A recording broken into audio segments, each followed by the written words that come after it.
Just quickly before we start today's video, I want to give a massive shout out to NZ Rugby Vids. There was literally no footage of the game that we're talking about specifically today until he was able to find some for us. So without him, this video would be certified trash. I'll link his page in the description. He has a ton of very hard to find NRL related content. Make sure you go show him some love, and on to the video.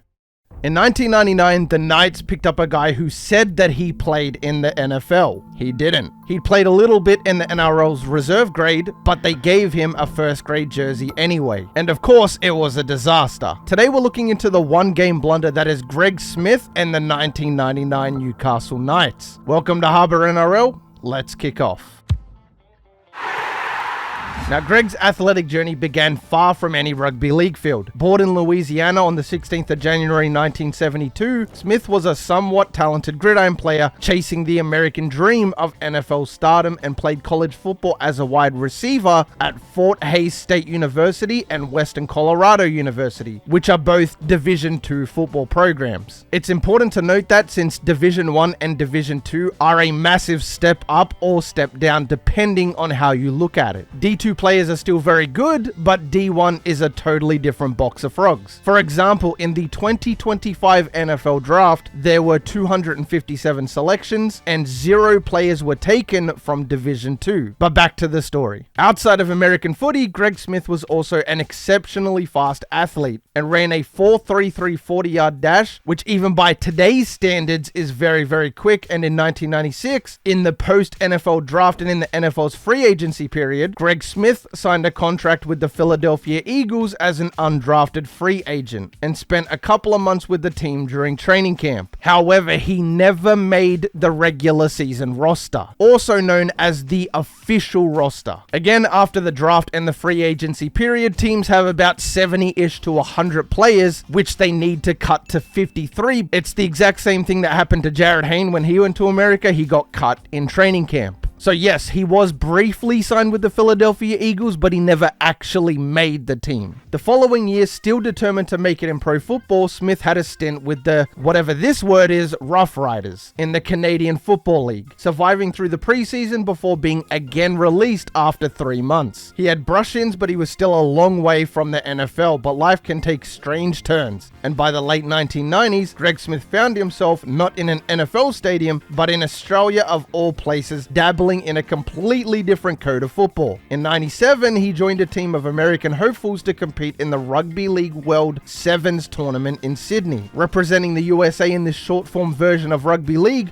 put Smith on the radar of veteran coach Warren Ryan. At the time, Ryan, a legendary NRL coach, was involved in coaching the USA squad at the World Sevens, and he was intrigued by the sheer athleticism of the American players he saw. Now, most of these Americans had minimal rugby league experience, but they were fast, strong, and raw. Ryan, always one to experiment, became enamored with the idea of uncovering a hidden gem from the land of gridiron, and Smith was exactly the kind of athlete that could spark Ryan's imagination. Tall, muscular, and blazing fast, Greg looked like a prototypical wide receiver, which in a sense he was. So sensing potential, Ryan invited the 25-year-old to Newcastle in 1999 for a trial with the Knights. For Smith, it was an opportunity to reboot his sports career in a new code. For the Knights, it was a bold gamble on an unproven talent from outside Rugby League's traditional talent pool. And at the time, such an experiment was nearly unheard of. The only comparable case was way back in 1977, when the Newtown Jets briefly signed Manfred Moore, who had just come off a Super Bowl appearance. But Warren Ryan genuinely believed an American athlete could be molded into a rugby league weapon, which I can also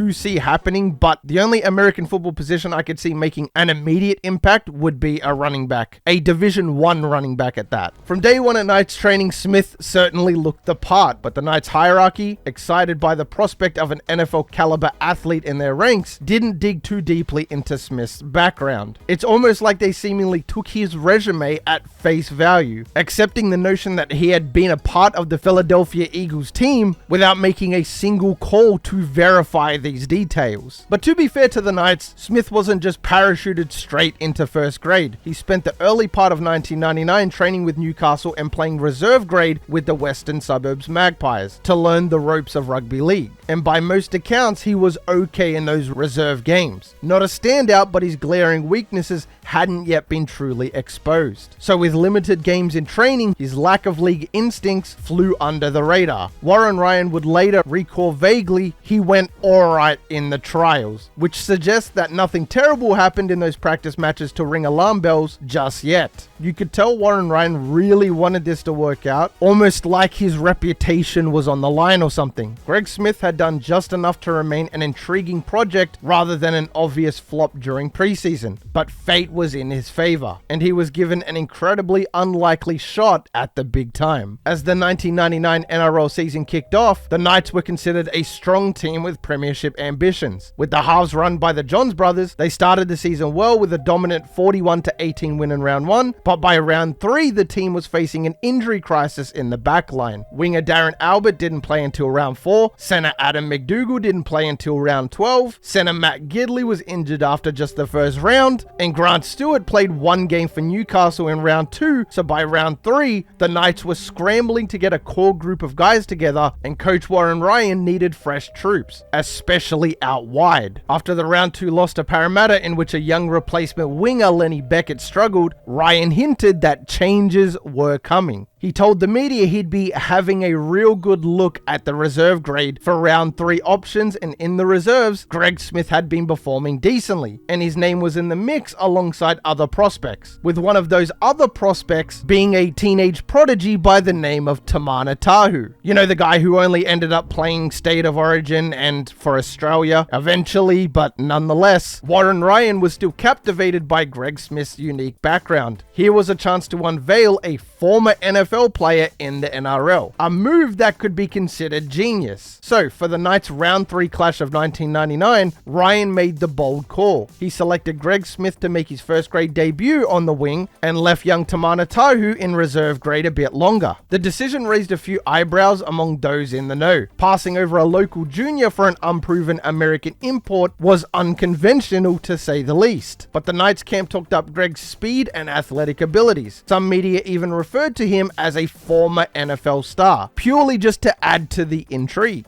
So for the first time in modern NRL history, an American who hadn't grown up with rugby league would run out in an NRL match. It was a storyline you'd expect from a Hollywood sports movie, except nobody could have predicted just how much of an opposite that story would turn out to be. So the 21st of March 1999, a sunny Sunday afternoon at Sydney's brand new Stadium Australia. The stage was set for a blockbuster game, the Newcastle Knights versus the Canterbury Bulldogs. Both teams were 1-1 and wanted to get this win badly, and over 26,000 fans were in attendance. The Bulldogs were stacked with talent. Their lineup had Steve Price, Bradley Clyde, and a veteran half in Ricky Stewart. The Knights, meanwhile, were led by a peak Andrew Johns. In the backs, Newcastle had some new faces covering for the injured stars, including Greg Smith on the wing. Still, not many paid much attention to Greg Smith in the pre-game hype. Most assumed he'd just be solid enough filling in. And for the first half of the game, everything went according to Newcastle's plan. In fact, better than planned. The Knights came out firing. Andrew Johns orchestrated the attack brilliantly, scoring a try himself and setting up teammates for others. By half-time, Newcastle had raced to an 18-4 lead, and early in the second half, the Knights scored again to stretch the lead to 24-4, and they looked to be cruising to a big victory. Greg Smith had been largely untested on the wing so far, as the action mostly went the other way. The dream debut scenario was still alive. The Knights were dominating, and the newcomer hadn't made any costly mistakes. Yet.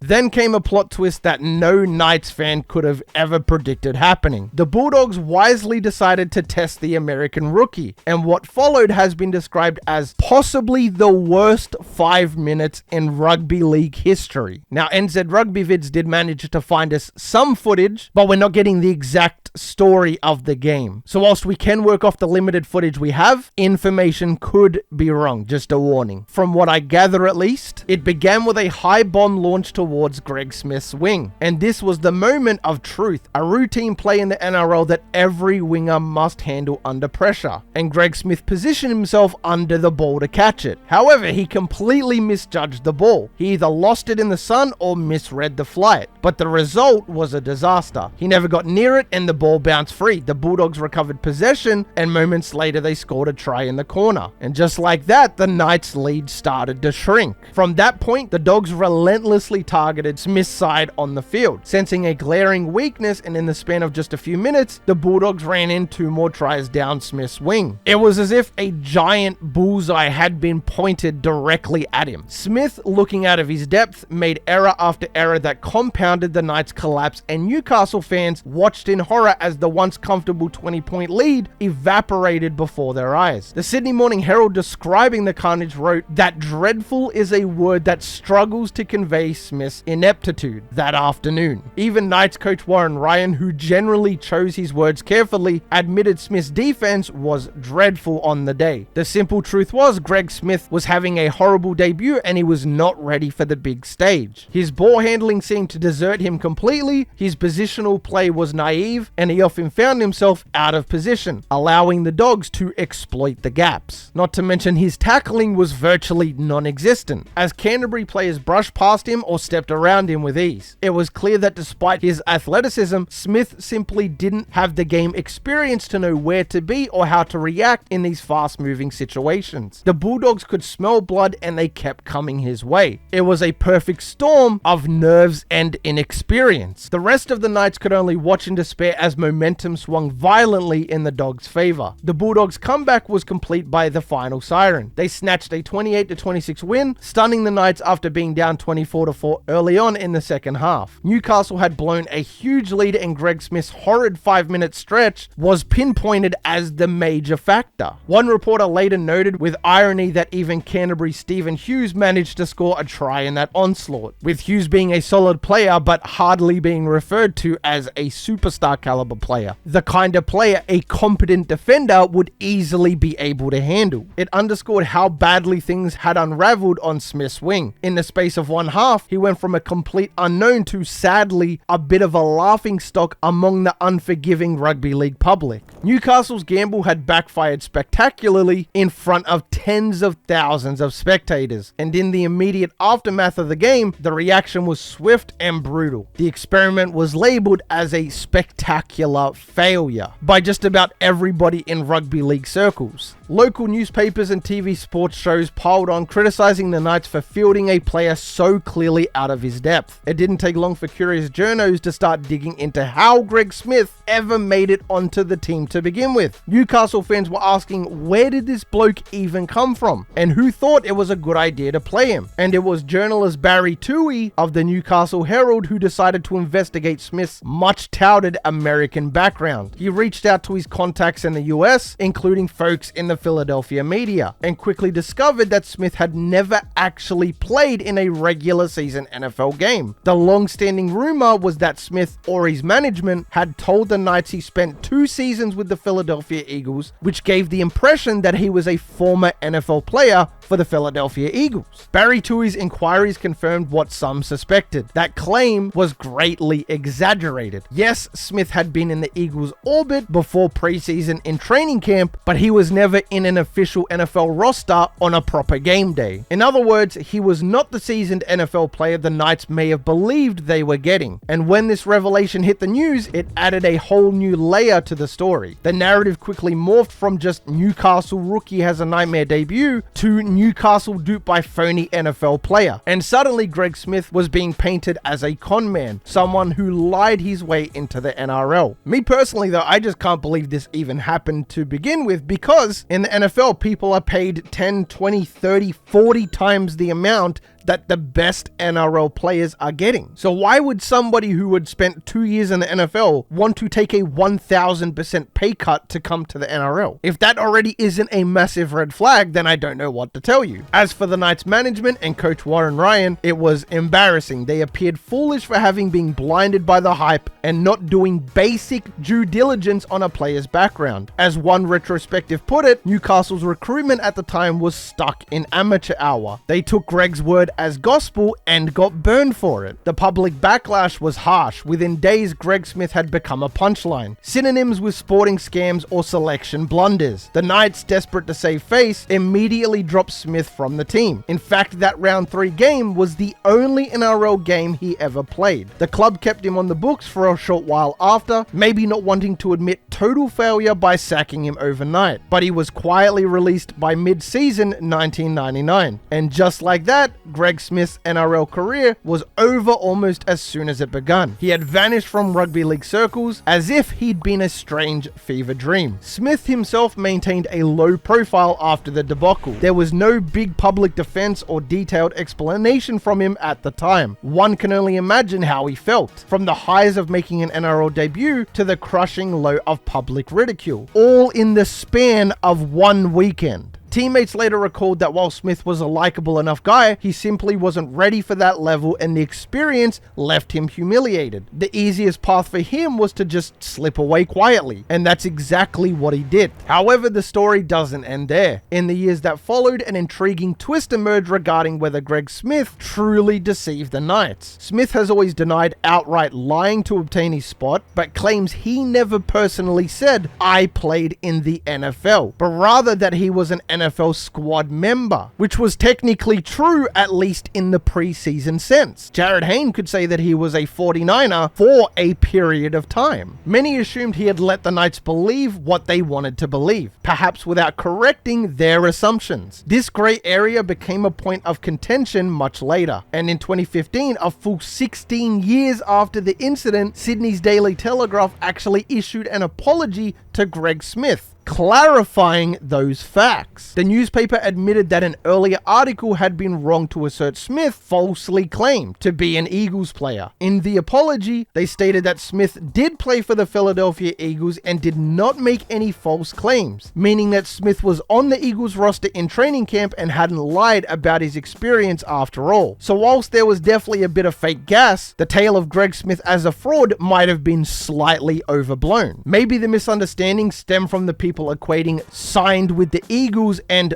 playing NFL games. But also, to be fair, you kind of would make that assumption. Why would you say, "I played for the Philadelphia Eagles," and not actually have played for the Philadelphia Eagles? So some cheeky shenanigans going on here, mate. But as the media does, once the hype train gets rolling, it turned into a game of Chinese whispers. It's entirely plausible that Knights coach Warren Ryan and the club genuinely believed Smith had more bona fide football experience than he really did. But whether that's on Smith for overstating or on the Knights for assuming, we now know he did have legitimate pro football credentials, even if it were just a couple of preseason training sessions. Regardless, none of this changes what happened on the field that day. The damage was done. Greg Smith's name would forever be linked to one of the NRL's biggest on-field blunders. Warren Ryan, an accomplished coach with premierships to his name, saw his reputation take a hit from the fiasco, and rugby league forums recall it whenever the topic of worst ever debut comes up. Greg Smith is often at the top of that list. A hilarious honor earned in just 80 minutes, or realistically just 5 really bad minutes. After leaving Newcastle, Smith kept a low profile in rugby league. He played out the remainder of 1999 in Sydney's Metropolitan Cup, returning to the Western Suburbs club where he had briefly been before. There were reports that he later went back to the United States and had run with an American rugby league team in the early 2000s, though by then the spotlight had long faded. So what do you do after you become infamous for a one-game sports career? In Greg Smith's case, you reinvent yourself in a completely different field. After his rugby league chapter closed, Smith pivoted back to his first love,